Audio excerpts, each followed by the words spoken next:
नमस्कार विद्यार्थी मित्रांनो, मी प्राध्यापक सुमंत शिंदे.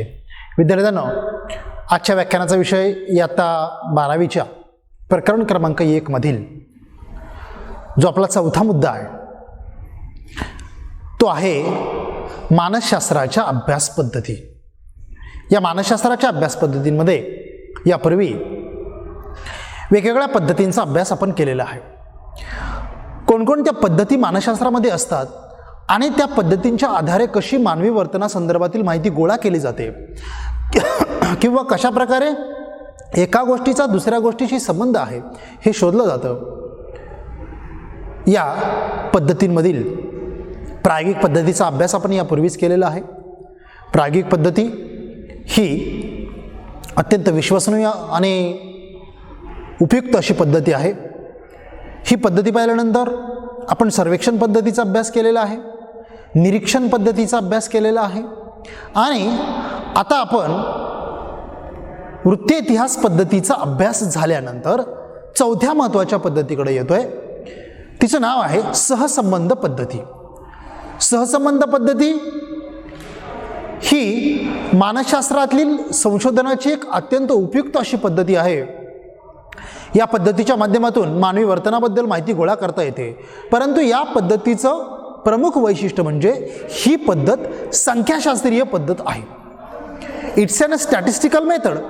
या संख्याशास्त्रीय पद्धतीमध्ये कशा प्रकारे माहिती गोळा केली जाते याची थोडीशी आपण चर्चा करूयात.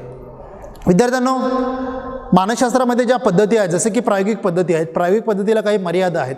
सगळ्याच वर्तनावर, माणसाच्या वर्तनावर आपल्याला प्रयोग करता येत नाही किंवा सगळ्याच मानवी वर्तनाचं आपल्याला निरीक्षण करता येत नाही. त्याच्यामध्ये काही नैतिकतेचे प्रश्न निर्माण होतात, काही एथिकल इश्यूज असतात किंवा त्याचप्रमाणे काही मर्यादांमध्ये आपल्याला त्या ठिकाणी अडथळे येऊ शकतात. म्हणजे निरीक्षण करताना कदाचित अडथळे येऊ शकतात आणि त्यातून येणारे निष्कर्ष चुकतात.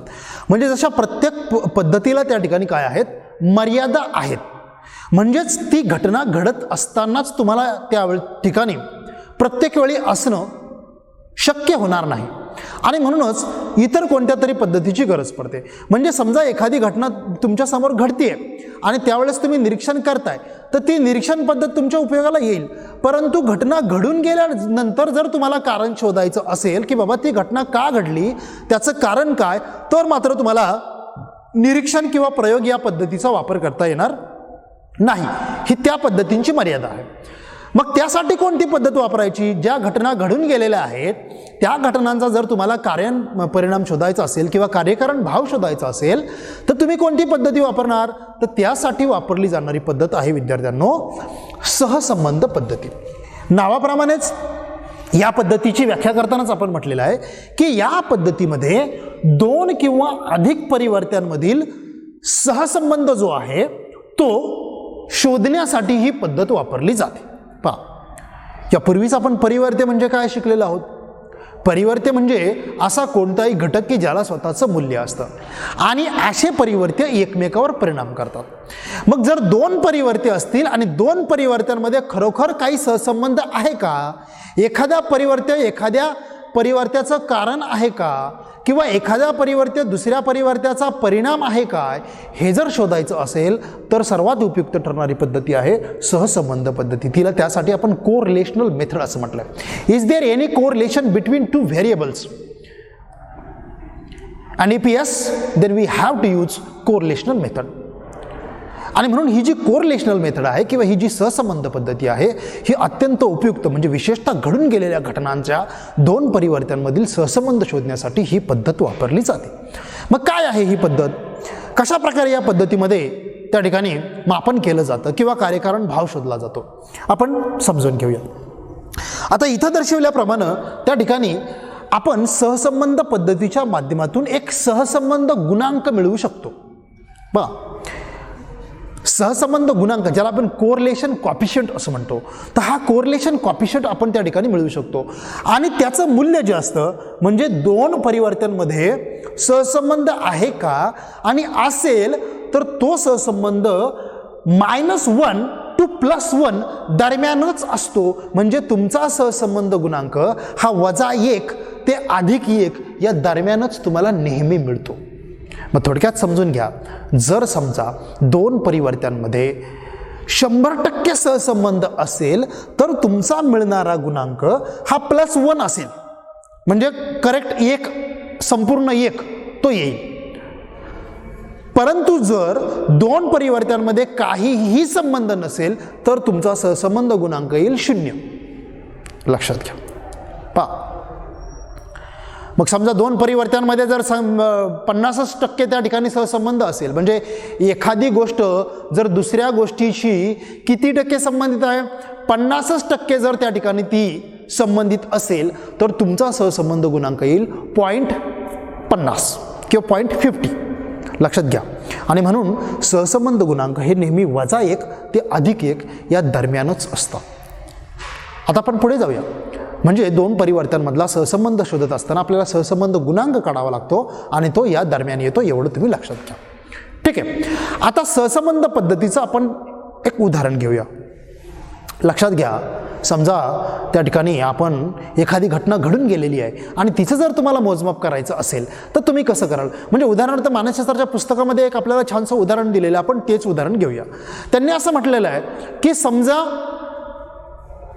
माणसाला जर कॅन्सर झाला असेल तर त्या कॅन्सरची अनेक कारणं असतात. बरोबर. कॅन्सर होण्यापाठीमागे बऱ्याचदा व्यसन हे त्या पाठीमागं महत्त्वाचं कारण असतं. म्हणजे उदाहरणार्थ त्या ठिकाणी समजा सिगारेट स्मोकिंग हे जर कॅन्सरचं कारण असेल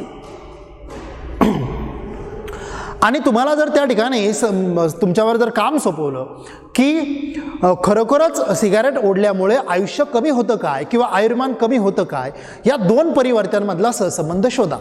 म्हणजे एका बाजूला येईल तुमचं सिगारेट ओढण्याची वारंवारिता आणि दुसऱ्या बाजूला येईल तुमचं आयुर्मान किंवा तुमचं आयुष्यमान. मग ह्या दोन घटना घडत असताना तुम्ही त्याचं निरीक्षण करू शकता काय? अजिबात नाही. म्हणजे समजा एखादा व्यक्ती त्या ठिकाणी सिगारेट स्मोकिंग करतोय आणि तुम्ही त्याचं जर निरीक्षण करत फिरलात तर तुम्हाला दिवसातून किती वेळ त्याच्या पाठीमागं फिरावं लागेल किंवा तो कुठे कुठे जातो आणि तो मरेपर्यंत तुम्ही त्या ठिकाणी त्याचं निरीक्षण करणार आहात का, तर ते कधीही शक्य होणार नाही विद्यार्थ्यांना. लक्षात घ्या. मग अशा प्रकारची माहिती कुठून मिळवायची? अशा प्रकारची माहिती तुम्हाला उपलब्ध होते एखाद्या हॉस्पिटलमध्ये. मग समजा तुम्ही एखाद्या कॅन्सर हॉस्पिटलमध्ये गेलात आणि त्यांचं जे रेकॉर्ड आहे ते रेकॉर्ड जर तुम्ही चेक केलं तर त्या रेकॉर्डमध्ये फाईल्स असतात आणि तो पेशंट तुमच्याकडे ॲडमिट झाल्यापासून ते त्याचा त्या ठिकाणी मृत्यू होईपर्यंत किंवा तो पेशंट बरा होऊन घरी जाईपर्यंतच्या सर्व डिटेल्स त्या ठिकाणी नोंदवलेले असतात. मग ते रेकॉर्ड तुम्ही घेतल्यानंतर त्या पेशंटनी ज्यावेळेस मुलाखत दिली असेल डॉक्टरला, त्यावेळेस डॉक्टरांनी त्या ठिकाणी नोंदी केल्या असतील की सदर व्यक्ती दिवसातून किती वेळा स्मोकिंग करत होता किंवा त्याने स्मोकिंग केलंच नाही किंवा त्याने इतर काही व्यसनं केली, त्याला कॅन्सर कोणत्या वर्षी डिटेक्ट झाला आणि त्याचा मृत्यू वयाच्या कितव्या वर्षी झाला. म्हणजे अशा प्रकारे त्याचं व्यसन कधी सुरू झालं आणि त्याचा मृत्यू कधी झाला, ही 2 वर्ष जर तुम्ही शोधली तर तुमच्या नक्की लक्षात येईल किंवा त्याची जी वारंवारिता जर तुम्ही शोधली तर तुम्हाला नक्की लक्षात येईल की त्या ठिकाणी सिगारेट स्मोकिंगची वारंवारिता आणि आयुर्मान यांच्यामध्ये सहसंबंध आहे काय. म्हणजे त्या ठिकाणी आपण समस्या तयार करू. सिगारेटची वारंवारिता वाढल्यास आयुर्मान किंवा आयुष्यमान कमी होतं. हे खरं आहे काय? मग हे खरं आहे किंवा नाही किंवा या दोन परिवर्त्यांमध्ये सहसंबंध आहे किंवा नाही हे शोधण्यासाठी तुम्हाला त्या हॉस्पिटलचं रेकॉर्ड चेक करावं लागेल आणि त्याच्या आधारे संख्याशास्त्रीय माहिती गोळा केल्यानंतर तुम्ही अशा प्रकारचा सहसंबंध काढू शकता. आणि जर तुम्हाला असं लक्षात आलं की होय त्या दोघांमध्ये खरंच सहसंबंध आहे तर तुमचा सहसंबंध गुणांक हा पूर्ण टोटल +1 येईल. जर दोघांमध्ये 50% सहसंबंध असेल तर 0.50 येईल. ठीक आहे ना. असो, तर अशा पद्धतीनं घडून गेलेल्या घटनांचा शोध घेण्यासाठी किंवा एखादं कारण एखाद्या गोष्टीसाठी कारणीभूत ठरलं आहे काय हे शोधण्यासाठी आपल्याला सहसंबंध पद्धती वापरावी लागते. पहा विद्यार्थी, आता आपण पुढे जाऊया. आता पुढे गेल्यानंतर या सहसंबंधाचे 3 प्रकार पडतात. धनात्मक सहसंबंध, ऋणात्मक सहसंबंध आणि शून्य सहसंबंध. लक्षात घ्या. आता हे 3 जे सहसंबंध आहेत हे 3ही सहसंबंध आपण थोडक्यात समजावून घेऊया. पहा, लक्षात घ्या. वेगवेगळ्या उदाहरणांच्या माध्यमातून आपल्याला ते लक्षात घेता येतील. पहा, सहसंबंधाचे 3 प्रकार पडतात. नंबर 1 धनात्मक सहसंबंध, नंबर 2 ऋणात्मक सहसंबंध आणि नंबर 3 शून्य सहसंबंध. पहा, आता धनात्मक सहसंबंध म्हणजे काय? धन सहसंबंधाला आपण पॉझिटिव्ह कोरिलेशन असं म्हणतो आता हे जे पॉझिटिव्ह कोरिलेशन आहे, ह्या पॉझिटिव्ह कोरिलेशनमध्ये त्याची व्याख्या करताना आपण असं म्हणू की दोन परिवर्त्यांमध्ये, लक्षात घ्या, दोन परिवर्त्यांमध्ये जर एकाच दिशेने वाढ होत असेल तर त्या दोन परिवर्त्यांमध्ये धन सहसंबंध असतो. हां, दोन परिवर्त्यांमध्ये एकाच दिशेने वाढ होत असेल तर त्यांच्यामध्ये धनसहसंबंध असतो. किंवा या व्यतिरिक्त दुसऱ्या भाषेमध्ये सांगतो की जर समजा एका परिवर्त्यामध्ये वाढ झाल्यामुळे दुसऱ्या परिवर्त्यात देखील वाढ होत असेल तर दोनही परिवर्त्यांमध्ये धनसहसंबंध आहे असं आपण गृहीत धरूया किंवा तो असतो. मग या ठिकाणी आपल्याला जर उदाहरण घ्यायचं झालं तर आपण उदाहरण घेऊयात की समजा सरावाचा कालावधी वाढल्यास प्रत्यावाहनाची किंवा स्मरणाची टक्केवारी वाढते. बघा, नीट उदाहरण समजून घ्या. काय आहे उदाहरण? उदाहरण असं आहे की सरावाचा कालावधी जर वाढला तर प्रत्यावाहनाची किंवा आठवण्याची सरासरी वाढते. इथे दोन परिवर्ती आहेत. पहिला परिवर्ती आहे सराव, त्याला आपण स्वतंत्र परिवर्ती म्हणूया, आणि दुसरा परिवर्ती आहे स्मरणाची टक्केवारी किंवा प्रत्यावाहनाची टक्केवारी. मग आपण उदाहरणार्थ घेऊया की समजा तुम्ही त्या ठिकाणी दोन गट घेतले, गट अ आणि गट ब. दोघांना एक यादी पाठ करायला दिली आणि ही यादी पाठ करायला दिल्यानंतर एका गटाला तुम्ही त्या ठिकाणी काय केलं की 2 तासाचा वेळ दिला आणि दुसऱ्या गटाला तुम्ही 4 तासाचा वेळ दिला. मग दोन गटांमध्ये त्या ठिकाणी ज्या गटाला 4 तासाचा वेळ दिला त्यांचा प्रत्यावाहन किंवा त्यांचं आठवण्याचं प्रमाण हे जास्त होतं. म्हणून या ठिकाणी जर एका परिवर्त्यात वाढ झाल्यानंतर दुसऱ्या परिवर्त्यात वाढ होत असेल तर दोन परिवर्त्यांमध्ये धनसहसंबंध आहे. इट्स अन पॉझिटिव्ह कोरिलेशन, म्हणजे दोघांमध्ये धनसहसंबंध आहे. आपण जर आलेखाच्या माध्यमातून समजून घ्यायचा प्रयत्न केला तर आपल्याला इथं लक्षात येईल की समजा मी या ठिकाणी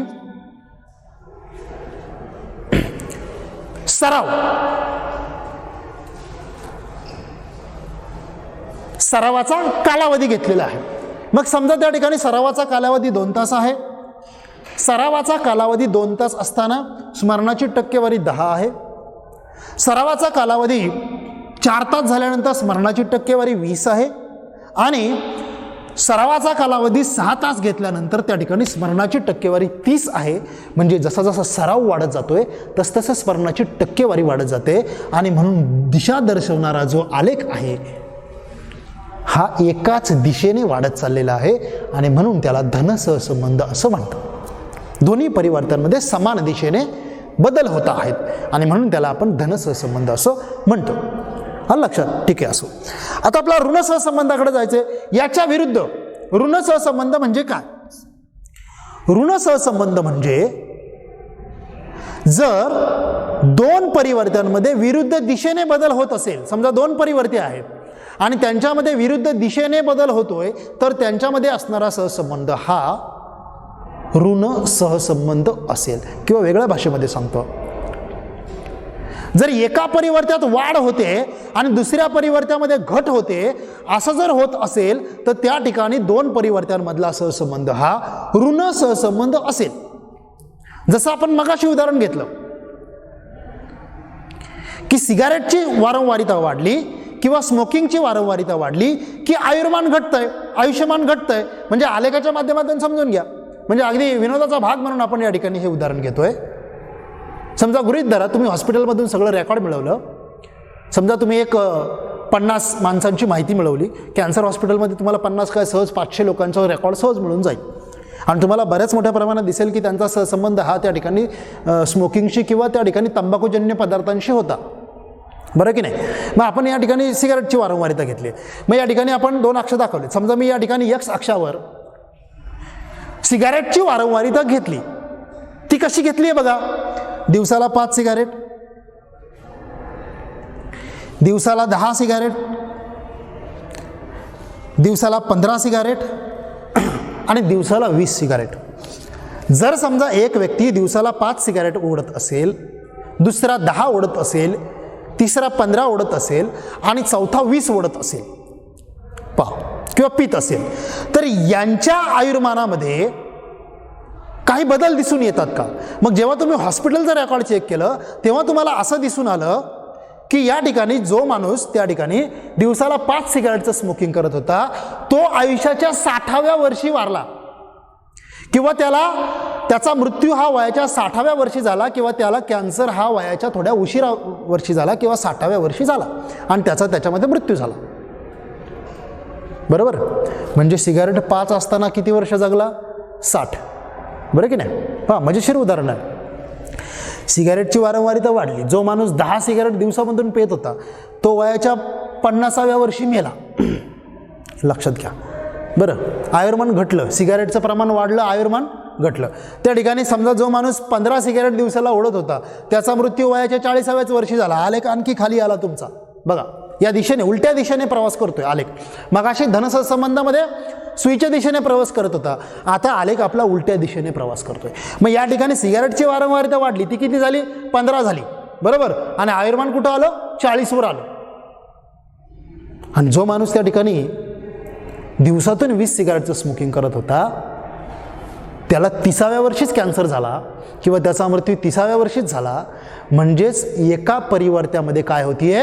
वाढ होतीये. सिगारेटच्या वारंवारितेमध्ये वाढ होतीये, तर आयुर्मानामध्ये घट होतीये. म्हणजे एका परिवर्त्यामध्ये वाढ होत असताना दुसऱ्या परिवर्त्यात जर घट होत असेल तर या 2 परिवर्त्यांमध्ये असणारा सहसंबंध हा ऋण सहसंबंध आहे असं आपल्याला म्हणता येईल.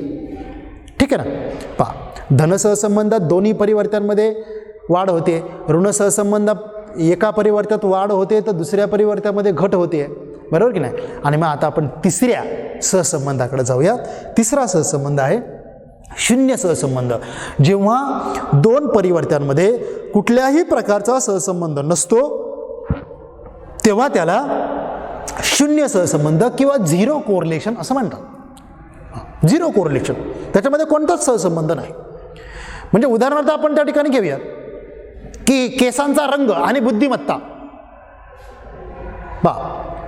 मग समजा आपण जर त्या ठिकाणी अशी समस्या घेतली की जितका केसांचा रंग काळा तितकी बुद्धिमत्ता जास्त, जितका केसांचा रंग फिक्कट तितकी बुद्धिमत्ता कमी. आता खरं तर या 2 गोष्टींमध्ये काही सहसंबंध नसणारे हे आपल्याला अगोदरच माहिती आहे, पण तरीसुद्धा आपल्याला तपासून पाहायचं आहे. संशोधन करत असताना 2 गोष्टींमध्ये कदाचित संबंध नसेल असं माहीत असून सुद्धा तुम्हाला ते तपासून पाहावं लागतं. तो संशोधनाचा नियमच आहे, लक्षात घ्या. मग समजा तुम्ही त्या ठिकाणी काळ्या केसाची काही लोकं घेतली, काही फिकट रंगाची केसाची माणसं घेतली आणि त्यांची बुद्धिमत्ता जर तुम्ही मोजली तर कदाचित तुम्हाला दोघांमध्ये काहीच संबंध दिसणार नाही. आणि म्हणून इथं जो मी शेवटचा आलेख काढलेला आहे त्या आलेखामध्ये आपल्याला कुठलाही निश्चित असा बिंदू मिळत नाही. म्हणजे कधीकधी काळ्या केसांचा त्या ठिकाणी बुद्धिमत्ता खूप वरती दिसते, तर कधीकधी खूप खाली दिसते, कधीकधी खूप पुन्हा तांबड्या केसाची थोडीशी वरती दिसते, तर पुन्हा कधीकधी खाली दिसते. म्हणजे याच्यामध्ये 2 परिवर्तनांमध्ये कुठलाही संबंध जेव्हा नसतो तेव्हा त्याला आपण शून्य सहसंबंध किंवा 0 कोरिलेशन असं म्हणतो. अशा प्रकारे विद्यार्थ्यांनो ही सहसंबंध पद्धती असते जी घडून गेलेल्या घटनांमध्ये किंवा ज्या घटनांचं तुम्हाला प्रत्यक्ष निरीक्षण करता येत नाही किंवा ज्याच्यावर प्रयोग करता येत नाही त्या घटनांचा शोध घेणं किंवा त्यांचा संबंध शोधण्याचा प्रयत्न करते. मानसशास्त्रातली अत्यंत उपयुक्त अशी ही पद्धती आहे जी संशोधनासाठी खूप उपयुक्त पद्धती आहे. ती तुम्हाला या व्याख्यानामधून समजली असेल अशी अपेक्षा करतो आणि थांबतो. धन्यवाद. थँक्यू.